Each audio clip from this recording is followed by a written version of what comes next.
Bienvenidos a Conversaciones con la Universidad. Con ustedes, su presentador, Luis Pulido Ritter.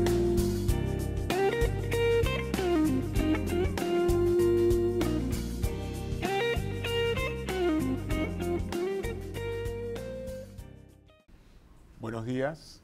En el día de hoy tenemos a Rosa María Britton, invitada en la 39ª Semana de la Literatura Panameña, organizada por el Departamento y la Escuela de Español, la Academia Panameña de la Lengua y el Sistema de Bibliotecas de la Universidad de Panamá.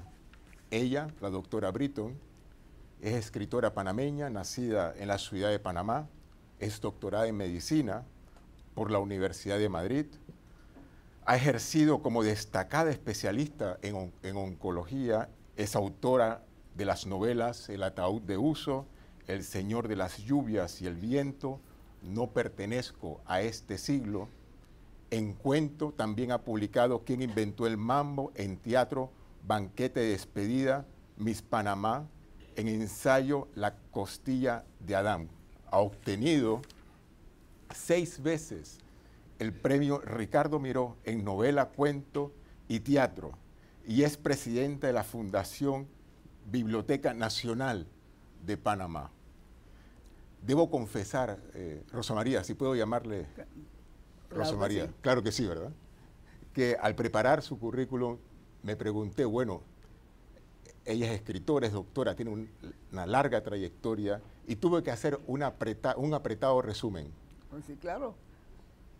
Digo, detesto cuando voy a una presentación que me dicen que no, que fue a la escuela primaria en tal lugar, hizo la primera comunión en tal lugar.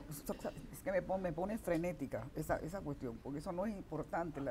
En Estados Unidos y en todos los lugares del mundo tu currículo debe tener no more than half a page. Claro. Porque si no, ya tú sabes. Claro, es decir, entonces coincidimos, ¿verdad? Coincidimos. Totalmente. Y en Conversaciones con la Universidad tenemos también como invitados especial, como nuestros expertos, ¿verdad?, a la profesora Margarita Vázquez Quirós, literatura, volver al pensamiento, a la escritura. ¿Qué sentimiento tiene usted de participar en una semana en la literatura panameña aquí en la Universidad de Panamá? Yo creo que es muy importante lo que dijiste, revitalizar la literatura y sobre todo poner a la gente a leer, porque no hay nada más difícil para mí llegar a un lugar que me presentan y todo el mundo me mira como si fuera un bicho raro. Y de repente digo, ¿por cuántos han leído mis libros? Y nadie ha leído nada. O sea, que no les interesa. Los estudiantes pues luego tienen que leer por obligación. Y aquí en la Universidad de Panamá, yo sé que muchos están haciendo estudios de la literatura panameña, de todo lo que hemos trabajado en ese... O sea, llamando literatura escrita por panameños. No quisiera decir la panameña porque yo soy bastante extranjera, pero yo sí quisiera decirles que esto es una obra muy buena. Y sobre todo ver esta cantidad de gente aquí, He ido aquí a cosas en la universidad que me han invitado en otros tiempos y había un gato en medio, sentado ahí. Una pregunta, ¿viviste muchos años en el extranjero? Sí. Muchísimos. ¿Tuviste algún interés, contacto con la literatura panameña mientras vivías en el extranjero? No, yo me fui de Panamá muy joven y yo leía mucho en mi casa y cosas extranjeras, de luego esto... Yo decirte que antes de los 10 años me había leído los 45 libros de Rocambole escritos por Poinçon du Terrel. Y me acuerdo que leí Naná de Mil Sola y cosas así. Mi papá me dejaba leer lo que me daba mi gana. Y claro, por eso que salí tan avispada.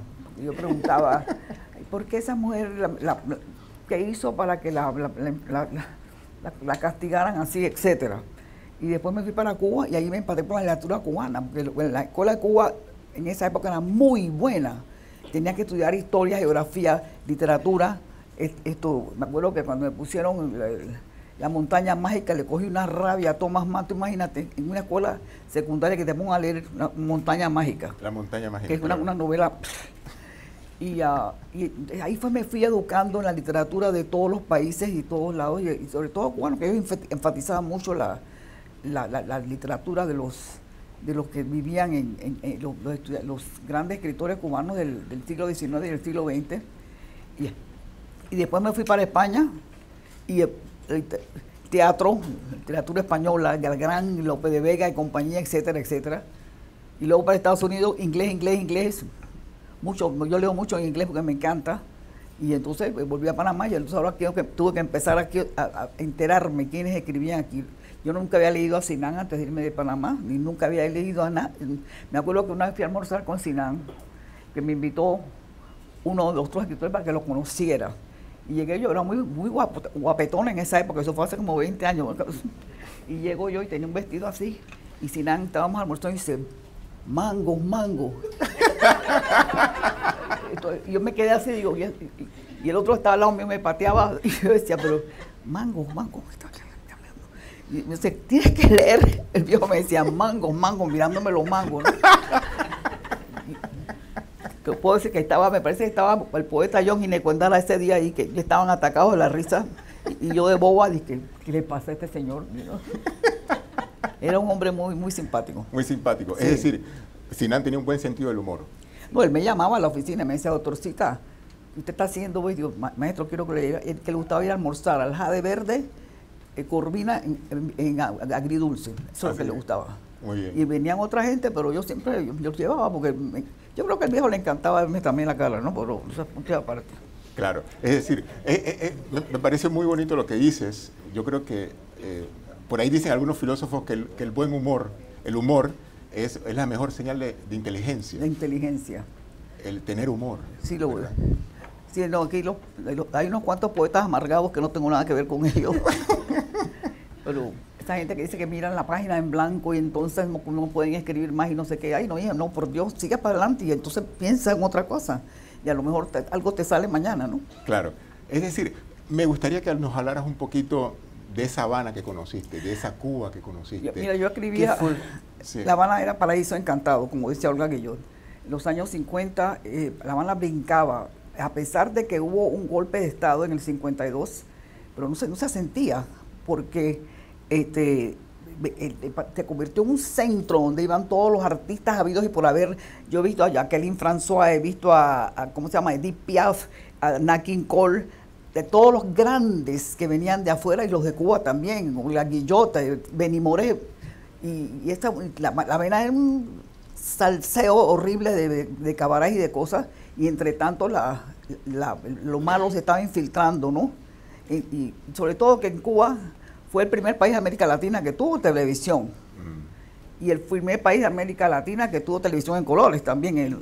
Y en medio de todo ese enredo había tiempo para eso. La televisión era una maravilla, era de teatro, Alicia Alonso bailando, el Gran Teatro Español.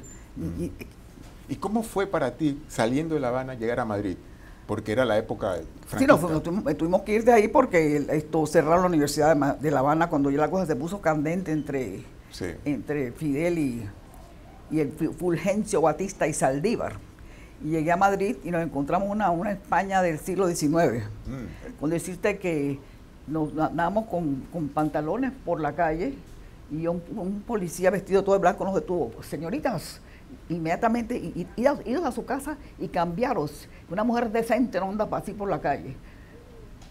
Los cubanos otros cubanos llegaron después, no los dejaban ir a la universidad con guayabera. O te ponías saco o capa. Algunos de esos usaban unas capas que, por cierto, olían muy mal. Capa del siglo XIX. Para ir a la playa, una vez fuimos a Santander a la playa y tenías que ponerte un albornoz hasta acá. Llegar hasta la orilla de la playa y poner la cosa ahí, meterte y luego volver a ponerla otra vez. Yo lo estaba hablando con unas españolas. Ay, pero Rosa, ¿pero qué inventas? Es que eso no fue así. Eso nunca fue así. Yo, sí, porque tú no estabas ahí. Sí. Y Papi Franco nos tenía acosados los estudiantes. Pues teníamos que ir a reportarnos en la policía civil, por el guardia civil, cada 3 meses. Sin embargo, era un país muy bonito y tranquilo, porque no había problemas, porque no te dejaban tener problemas. Claro. Y la comida, pasear por la Gran Vía de noche hasta las 3 de la mañana y nadie se metía contigo. Y cuando hubo el destape en el 75, se destaparon, porque se destaparon destapaditos, ¿no? Pero en esa época todo era, íbamos a todos los festivales típicos por ahí en los pueblos. En los pueblos, exactamente. Así que esa es una visión de España muy especial. Claro, porque Claro, pero me imagino que hoy día es un país completamente diferente, Oh, a por pesar Dios, de su crisis. estoy diciendo que en el 75 se destaparon, de Claro, no hacer se nada, hacerlo destaparon. todo. Claro, claro. Es decir, la palabra clave quizás cuando tú llegaste, me imagino, era la mojigatería que había Sí, cómo no. existente, ¿no?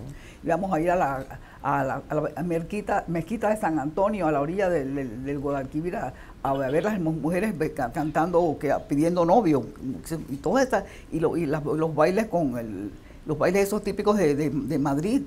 Y nosotros íbamos a veces, cuando teníamos plata, nos metíamos en un lugar que había de bailar. Y entonces nosotros los cubanos y los panameños acabábamos con aquello. La gente se paraba mirando porque el español parlante que...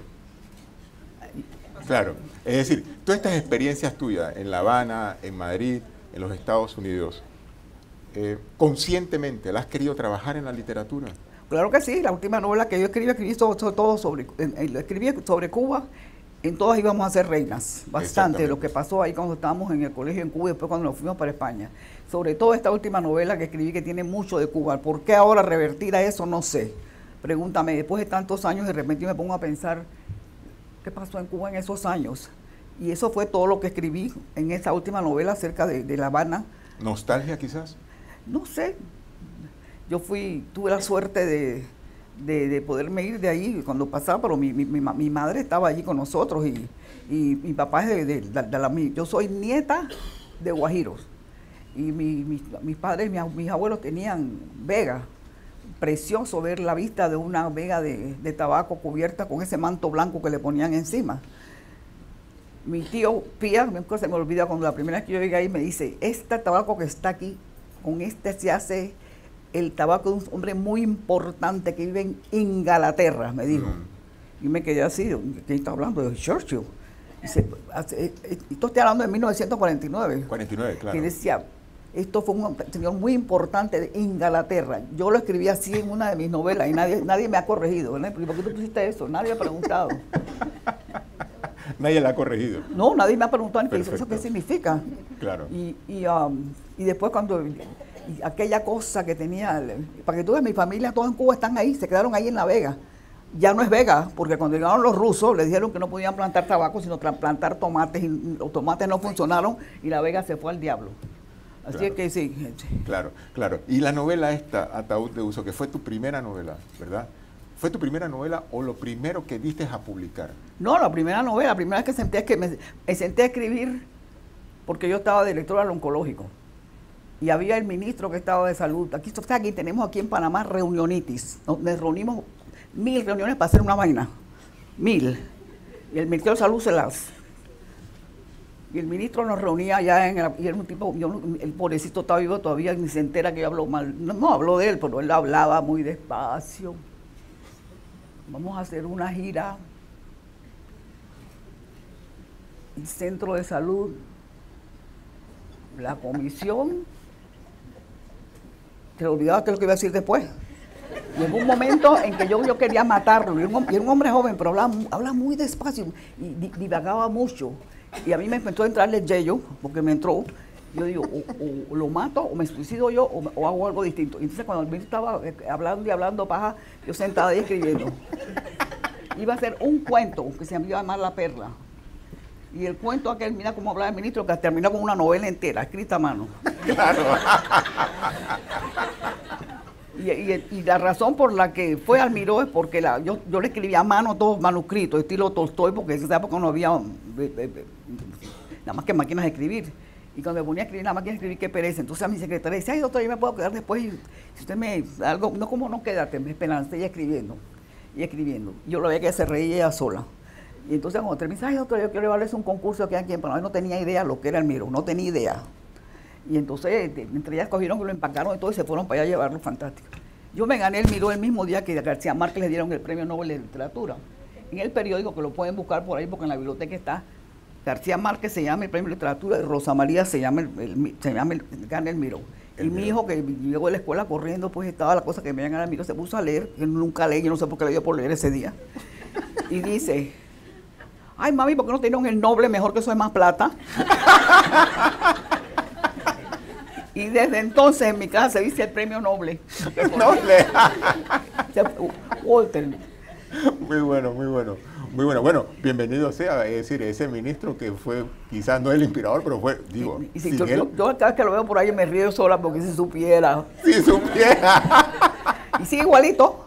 Igualito. Uy, la peste. Ahora está en un puesto muy importante, no voy a decir dónde, pero sí, igualito ahí hablando, tú sabes, ¿verdad? Claro. Y ya te digo que esta historia vino de que mi abuelo dormía con su ataúd al lado de su cama, lo que tiene en la última edición que hizo Alfaguara. La foto que está afuera es de verdad, mi abuelo con su ataúd. Hizo que a quién nos impide escribir una novela así con eso. Un ataúd que ella quería, un ataúd fino, porque allá en esos pueblos de la costa, cuando te mueres, te envolvían en una máquina y te tiraban en el hueco porque ataúd, ni hablar. Y él quería una cosa fina y la mandó a hacer. Y le puso unas cositas de plata que mandó a buscar en no sé dónde. Es que... Claro, muy rico. A mí me gustaría pasar a nuestros invitados especiales, es decir, que ellos intervengan. Es decir, profesora, si tiene alguna pregunta para la... Bueno, hablando del ataúd, y finalmente, cómo murió el personaje, no tu abuelo, sino el personaje. ¿El real o el personaje de la novela? Mi abuelo murió así como lo puse yo un buen día y dijo, tengo frío, y se acostó y se murió. Sí. Y claro, yo en la novela pongo todo lo que llevaban en el ataúd cargado y subieron muy, porque el cementerio de Chimán, que es el pueblo en cuestión, y queda arriba de una loma, pero loma, y del otro lado está el mar.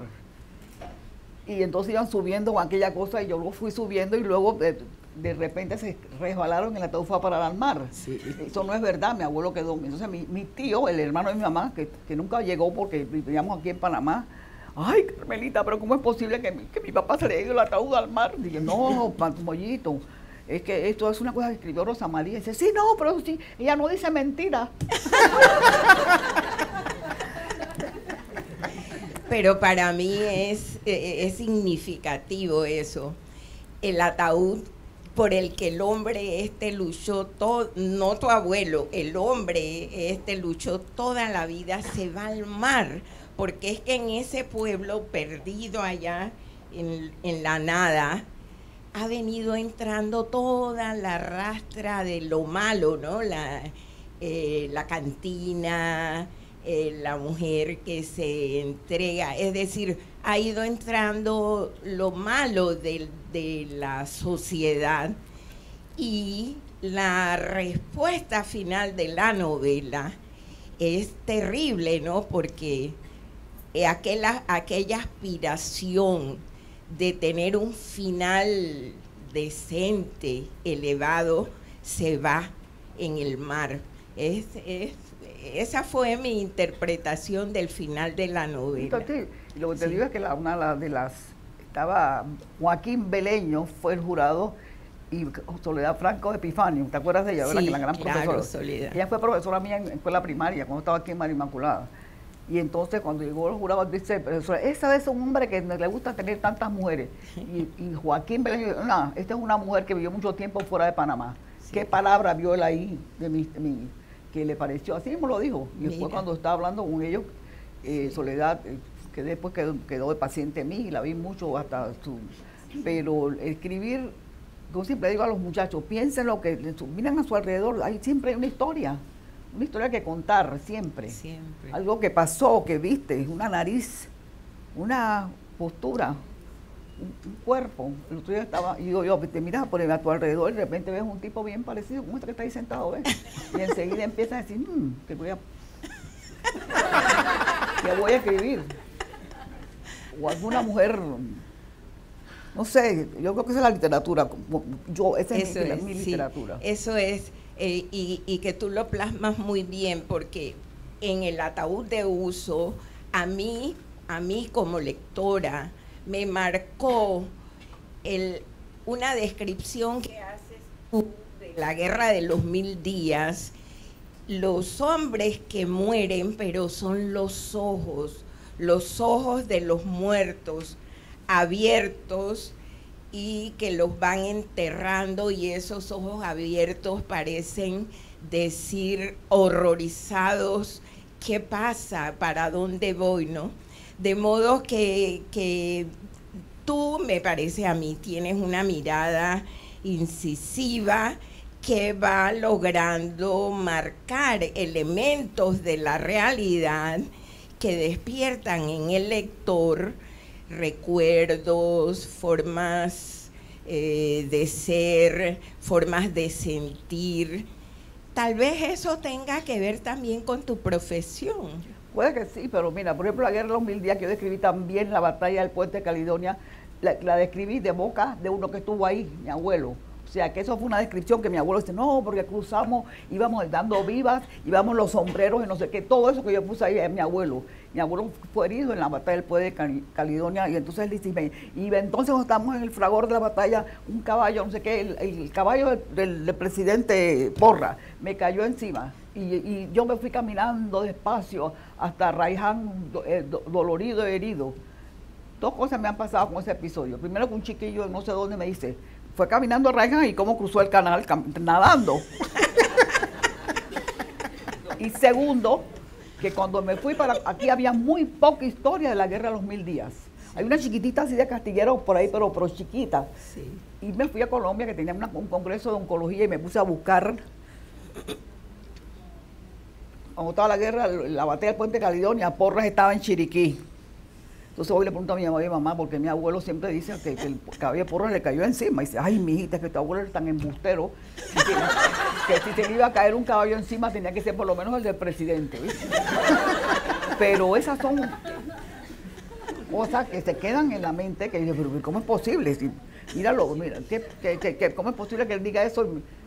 Pero muy poca historia hay aquí de eso aquí en Panamá. No sé si ahora habrá. Muy poca. Muy poca, ¿verdad? Porque es una cosa horrible. Murieron casi 600 personas. Tuvieron que venir los cónsules extranjeros a tratar de sepultar a los muertos, porque no había quien los sepultara aquí.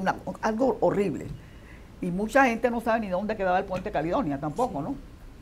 Claro. Exactamente. Ahora a mí me parece que ya de los años 90 por acá como que se ha escrito más sobre aquella época, ¿no?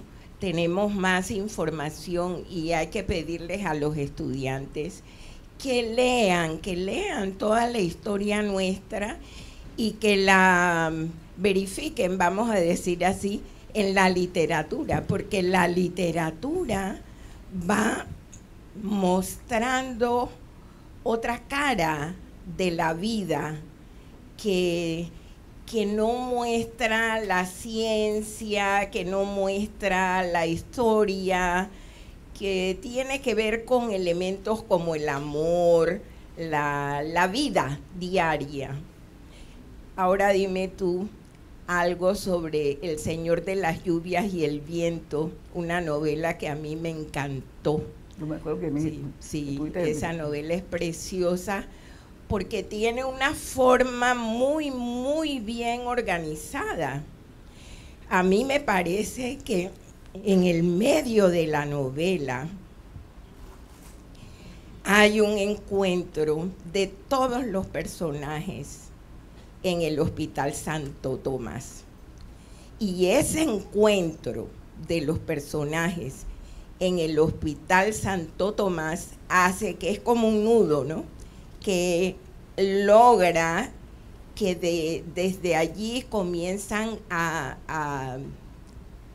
algunos a perderse y otros a destacarse.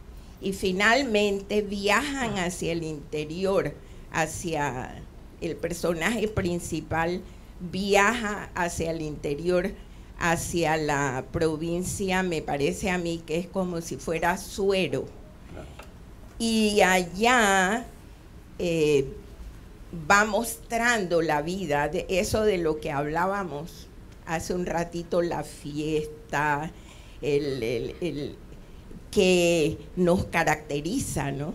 Claro. Es una novela que tiene mucho. ¿Qué me puedes decir sobre esta novela? Empezó así. Mi mamá vivió en Nueva York muchos años estudiando, porque ella se fue de Panamá en el 20 y tantos, después de terminar como maestra aquí en Panamá, y quería estudiar más y empezó a estudiar en una universidad allá.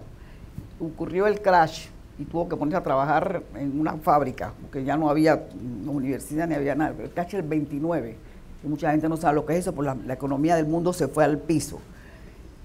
Y me cuenta mi madre que ella iba a la iglesia, porque mi mamá siempre fue muy rezadora, y vi una muchacha que estaba limpiando la iglesia, que la vio hablando con otro y se quedó oyéndola y dice, y ven acá, ¿tú de dónde eres? Dice, no, yo soy panameña. ¿Panameña? Dice, sí, yo soy panameña. ¿Y qué haces aquí? Dice, ay, el cuento es que esta muchacha de verdad vivía en el Santana, quería ser monja, una negra. En el momento ese, en 1900, los años 20, y no sé si ahora, pero en los años 20 no había ni un solo convento que aceptara monjas negras, excepto The Oblate Sisters of New York. El resto de los conventos no aceptaban una negra. Mira cómo nos discriminaban, ¿no? Porque para rezar hay que ser blanco. Y entonces ella consiguió, con ayuda de los parientes y de los vecinos, lo que tenía que llevar, su donación para entrar al convento. Y cuando se fue para un barco hasta Florida y se encaramó en un tren, en el tercera clase, ahí la asaltaron y se quedó sin un real. Y llegó a Nueva York, las Oblate Sisters, bless their soul, no la aceptaron. Imagínense. No todavía la dote se dice, y quedó trabajando en esa cosa. Ahí es la historia real. Yo escribí la novela que me dio mi gana y lo puse, inventé y subí y bajé. Pero lo más cómico que pasó es que ella aparentemente regresó a Panamá, la verdadera, y se puso un hábito personal de ella, y ella es fundadora de un lugar, que no voy a decir dónde queda, de hogar para niñas aquí en Panamá. El día que salió la novela Margarita, mira, yo por poco me despeluqué. En la prensa salió un artículo, si fulanita de tal es que alguien se acuerda de ti. Y yo empecé a leerle, Dios mío, se dieron cuenta que yo había cogido a esta mujer de, no sé, aquí por ahí lo tengo guardado porque me parece, pero es una novela que sí a mí me gustaba mucho. Y cuando la presenté en el Miró, una famosa de aquí que era jurado, se leyó una tercera parte de la novela y puso en la cosa, esto no es una novela, es unos cuentos. No lo leyó. No lo leyó. Muy bien. Perfecto. Vamos a terminar aquí la primera parte y 5 minutos y volvemos a la segunda parte, por favor. También voy a preguntar al público quién quiere hacer preguntas, o yo. Así que ahí está el micrófono para quienes.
Estamos de vuelta con más de Conversaciones con la Universidad. Nuevamente, en Conversaciones con la Universidad, tenemos como invitada especial a Rosa María Britton, escritora panameña. Y me gustaría preguntarte, Rosa María, tú has sido muy leída y eres muy leída tanto en Panamá como afuera. Es más, tus escritos, tus novelas, tus teatros, tus ensayos han sido analizados y siguen analizándose. Es decir, tú has hecho un canon aquí en la literatura panameña. ¿Cómo te has sentido tú en el gremio, entre los escritores, el gremio de los escritores panameños? ¿Bien acogida? ¿Has sentido algún rechazo o algunas rivalidades? ¿Cómo ha sido eso? Sí, un poco de rechazo, porque hasta alguien se te voy a escribir que por qué los médicos estaban escribiendo. Después somos amigos ahora, no te preocupes. Pero yo creo que el gremio de los panameños, en esa época, cuando yo llegué a Panamá, me parecía que para ser escritor tenía que andar con chancletas y tener la barba larga y ser de izquierda. Y eso, yo no quiero mezclar una cosa con otra, pero la política no debe interferir con la literatura. La política no debe interferir con la literatura. Me quedo con esa frase para pasar con el profesor Ruilova Caparroso. Profesor. Doctora, a mí me interesa mucho saber qué libros usted lee. ¿Qué cosa? ¿Qué libros lee? Yo leo de todo. ¿Lee las novelas de Jorge Amado? Todas me las he leído. Yo lo amaba ese viejo. Esa sexualidad de ese señor me encantaba. Yo soy muy amiga de Paloma Jorge Amado, la hija, que vive en Río. Y hasta tengo medalla de la Sociedad Jorge Amado y todo por verlo programado. Pero a mí me gusta mucho Jorge Amado. Todos los grandes escritores de Sudamérica, Vargas Llosa. Cuando llegué a Panamá me arrebaté leyendo. Yo me acuerdo cuando llegué a Panamá en el 71, en casa de mi hermana, que también lee mucho, me dice, oye, tengo una novela que te va a encantar. Esto es a las 7 de la noche. Digo, déjame acá, pues. 100 años de soledad. Me dieron las 5 de la mañana sentada en el excusado leyendo. O sea, salía el sol, me dolía todo.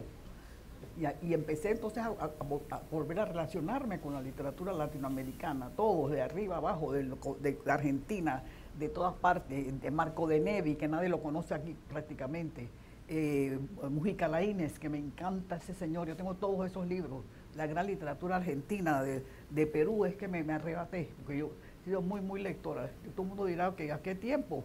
Siempre hay tiempo. Esos cuentos que no tienes tiempo para leer, yo médico 24 horas al día trabajando y operando. Y entre operación y operación me sentaba ahí a leer y arriba a escribir cosas de científicas, porque yo trabajé en el Gorgas también haciendo investigación sobre el cáncer cervicuterino. Yo creo que hay que hacer el tiempo. Y el tiempo es lo más importante que tenemos. Y mucha gente pierde mucho tiempo en tonterías. Y así, entonces, el seguir escribiendo ha sido una pasión. Y vuelvo y repito, no soy de los escritores esos disciplinadísimos que se levantan a las 4 de la mañana y que no sé qué, y necesitan silencio y paz. Yo me acomodo a lo que sea. Dice que Thomas Mann, antes de escribir, se ensacaba, se ponía una corbata y iba a su pupitre. Todos los días. Vargas Llosa, uno que dice que él se levanta muy temprano a escribir todos los días y tiene una disciplina pues férrea, que no quiere que nadie le hable y que no sé qué, de cuánto. Yo me alegro, ¿no? Que nunca seré una gran escritora, pero bueno, más o menos ahí me defiendo. El maestro Sinan me decía que cuando yo iba a leer a un autor, tenía que leerme toda su obra. ¿Qué otro autor se ha leído toda su obra? Te estoy diciendo, de Mujica Laínez, todo me lo he leído, que este señor me encantaba. De Marco de Nevi también, el argentino, a Vargas Llosa, de la Rayuela, Cortázar. Y vuelvo a decir que un día dije en un programa que a mí no me gustó la Rayuela y por poco me tragan, ¿no? Porque si no te gusta la Rayuela, eres una ignorante. Y no me gusta, no me gustó. Y la última vez que Alfaguara sacó una edición de lujo, la última, sí, hace poco, ahí la tengo y cada vez que la miro, déjame atacarla otra vez a ver si me la trago. Porque hay ciertas cosas que tú las ves al principio, no. Ahora estoy leyendo una cosa importantísima que se llama la cultura del dolor a través del tiempo. El mocoso que vino a la Feria del Libro, un hombre encantador. Esto es una cosa filosófica totalmente y hay que leer de todo, de todo. Claro. Y tengo también una cosa muy buena que me ha pasado, que mi hija lee mucho, y ustedes saben, el tráfico de Panamá lo va a enloquecer a uno si seguimos como vamos. A mí no me enloquece el tráfico, yo tengo audiobooks en mi carro. Me paso oyendo novelas, pero fantásticas, feliz y contenta. Ahí voy distraída, no me pites, que no me gusta que no me toques, ni me miren. Y aunque ustedes no lo crean, tenemos más de 400 novelas en la nube de ella. Y algunas tienen 20 y 30 horas. Mira cómo está el tráfico aquí en Panamá. Claro. Increíble que yo cobro una novela de 16, 18 horas y a los 3 días ya me la leí. Y en el carro. Claro, es decir, vivimos mucho en el tráfico. Bien, me gustaría pasar al público. ¿Quién quiere hacer preguntas del público? Aquí, por favor.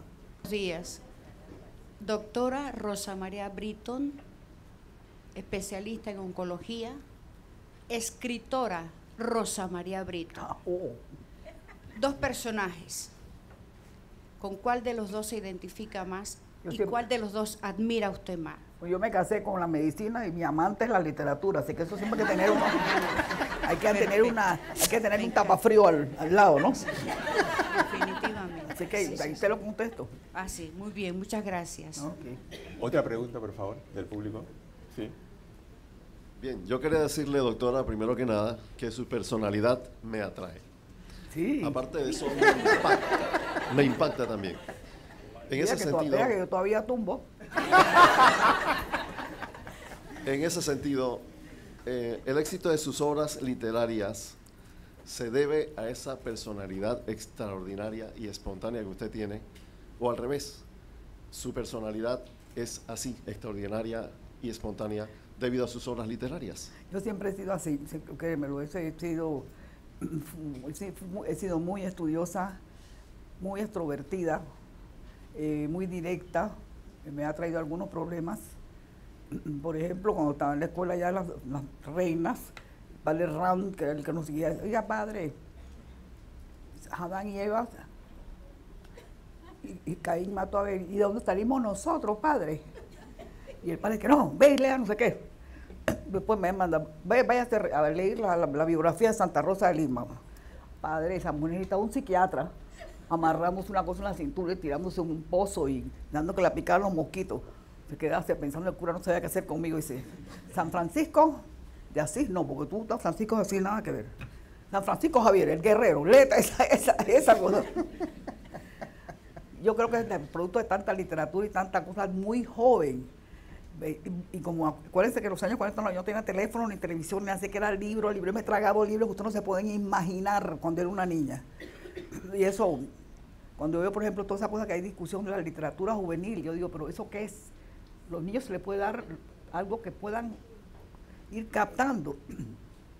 Y hay tantos libros buenos que los muchachos pueden leer sin tener que leer basofia, tonterías, sino que de verdad, me acuerdo, Fabiola, no sé qué, El Principito, todas estas cosas, ¿qué pasó con esos libros?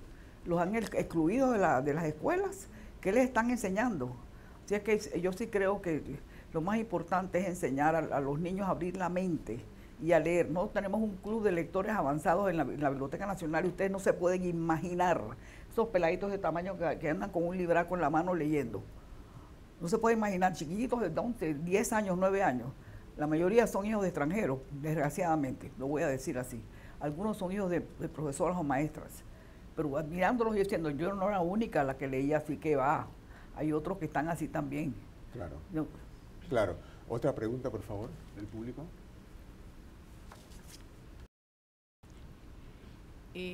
La novela, los cuentos tienen un propósito, especialmente La muerte en los catres, eso es una. Es de género porque he observado que algunas de sus obras y sus cuentos tienen una tendencia a hablarle, en este caso, a la mujer. ¿Qué me dice usted? Sí, en esos libros, algunos, vuelvo y repito que yo soy imitadora de la vida, escritora de la vida. Ese cuento de la muerte en los catres sí es verdad que ocurrió. Esas cosas que la gente llega al hospital y se sientan ahí, hay sangre corriendo al piso y vas a mi socio y dice, oye, esa que está ahí, que ay, es que no trajo el carnet.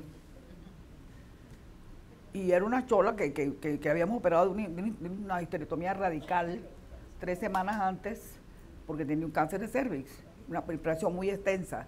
Y hablando de anatomía, cuando uno mira hacia arriba, nosotros ponemos un drenaje para que la vagina se cierra, pero se queda abierto un pedacito ahí arriba, así, para que se vaya cerrando solo.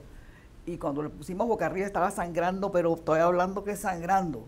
Y miramos para arriba y tenía todo aquello destruido. Y mi socio se puso histérico, Julio, coño, chola bruta, ¿qué hiciste? ¿Tuviste relaciones seguro? Y entonces ella nos dice, sí, doctor. ¿Por qué lo hiciste? Por $3, porque no tenía plata para leche del niño. Así que lo escribí así. No se murió ni nada, lo estuvimos manteniendo la leche del niño como 3 meses, mientras ella se recuperaba. Pero estas son cosas, yo he escrito muy pocos, no se han dado cuenta sobre medicina en mis libros. No es muy poco, 2 cuentos, ese y la muerte tiene 2 caras. Claro. Hablando pero muy poco yo he escrito sobre medicina porque he tratado de escribir lo que veo en los hospitales y los muertos y los heridos y los cánceres, las cosas, y no puedo, no me sale. ¿Será que eso es lo que yo hago todos los días? Algún día lo haré, algún día, todavía si me queda tiempo. En la novela no soy de este siglo, ¿verdad? Y no pertenezco a este siglo. No pertenezco a este siglo. He leído que esa novela para ti fue la más difícil de Más escribir. difícil porque totalmente inventada. Es la única novela que yo no les puedo decir dónde saqué tal o tal personaje. Estaba en París cuando hubo los tratados Torrijos-Carter en el 87, estaba por allá en un congreso de medicina, no sé de qué. Y el periódico Le Monde escribió en su headline algo así como ese periódico, ese país inventado por los americanos llamado Panamá, lo está haciendo otra vez mal. Algo así. Y ¡ay, qué rabia cogí! Y no sabía qué hacer. Entonces, hay que revertirse la historia. Y de todas mis investigaciones, cuando estaba haciendo la guerra de los 1000 días, me pongo a pensar, ¿y por qué yo vi el Tratado Mayarino-Vidlac? Nos vendieron, ¿verdad que sí? Y los movimientos separatistas que hubo en el siglo XIX. Así es que me puse a escribir ese libro así de cajón. Entonces me fui para Bogotá. Tuve la suerte de conocer al señor Sea, que era el presidente de la Academia de Historia, ya un señor muy elegante, porque el hijo era director del oncológico allá. Y entonces el hijo tenía unos libros y no sé qué, y él decía que la historia de Panamá estaba mal escrita porque... Y ahí empecé yo a colectar libros. Yo amenacé sentarme en una silla y ponerme en la portada con los libros que tuve que leer para hacer esa novela. Todos los movimientos separatistas que hubo en Colombia. La guerra en Colombia empezó allá, en el siglo pasado, no ahora. Esa gente se están matando desde entonces. Y escribir eso me costó muchísimo, porque todo imaginación. Sacar ese personaje de la nada y lograr embonarlo en esa época. Me acuerdo que fui a una fiesta en la Embajada de Colombia y andaba buscando el agregado cultural. Digo, oye, ven acá, usted sabe lo cultural. ¿Cómo se decía excusado en Colombia en el siglo XIX? Y el tipo se le quedó mirando, esta vieja está loca. Digo, no, ¿cómo se decía el baño? ¿Dónde uno va al baño? ¿Dónde se decía? Bueno, él no sabía, no se acordaba tampoco, y es retrete. Lo tuve que buscar. Retrete, claro. Tuve que buscar en un libro, tuve que ponerme a buscar cosas así. Las calles, no son calles, las botillerías, la carrera, la calle, la avenida. Todo, claro. Entonces esto es no es fácil escribir sobre un país que yo conozco muy bien a Colombia, he ido 1000 veces a Bogotá, pero esa época del siglo XIX no era nada fácil para mí.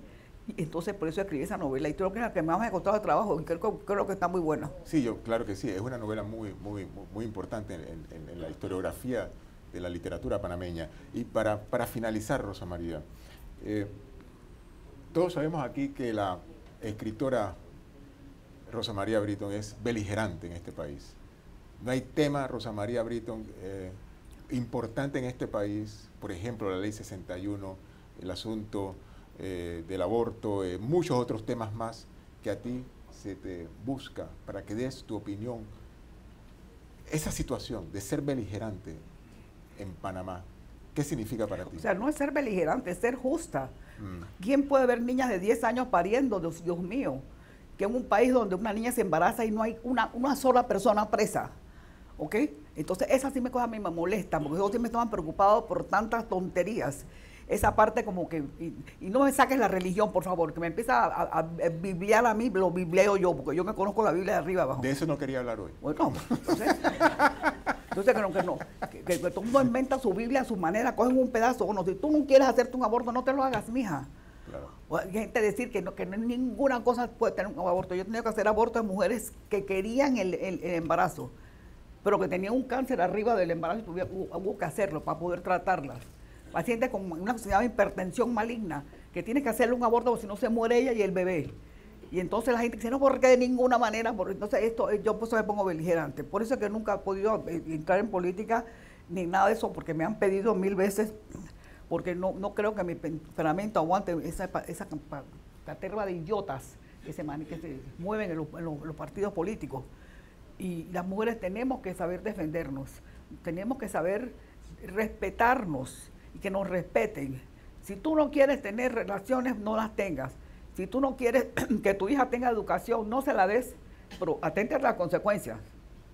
Porque yo siempre termino mis conferencias en la televisión diciendo, no le quites la niñez a sus hijas, porque eso es lo que están haciendo. Las visten de mujeres de que tienen 5 años y después no quieren que se desaten a los 10. O sea, yo quisiera que ustedes fueran un día a la maternidad conmigo, esas chiquillas de 10 años, ¡ay, mamá! Llamando a su madre, pariendo y usualmente con una cesárea.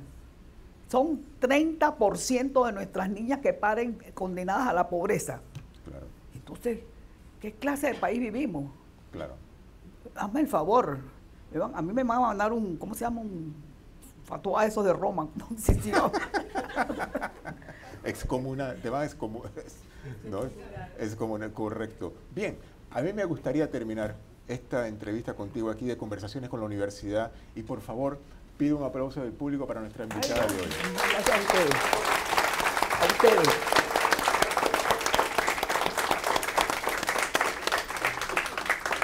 Y muchas gracias y les deseo entonces un buen día en la Semana de la Literatura Panameña. Y Muchas en el gracias. día del cáncer de mama, por eso me vestí de pastilla. Ah, sí, verdad. Porque no, ya había 2 o 3 con quien hablé que no se han hecho la mamografía. Así es que por favor, que eso es muy importante, estamos curando cáncer. Si lo coges a tiempo, las máquinas están cada día mejor, más afinan mejor todo. Y háganse la mamografía, que no hay necesidad de morirse de eso. Hay que vivir la vida entera, no hay que morirse antes de tiempo. Y muchas gracias. Muchas gracias. Listo, fantástico.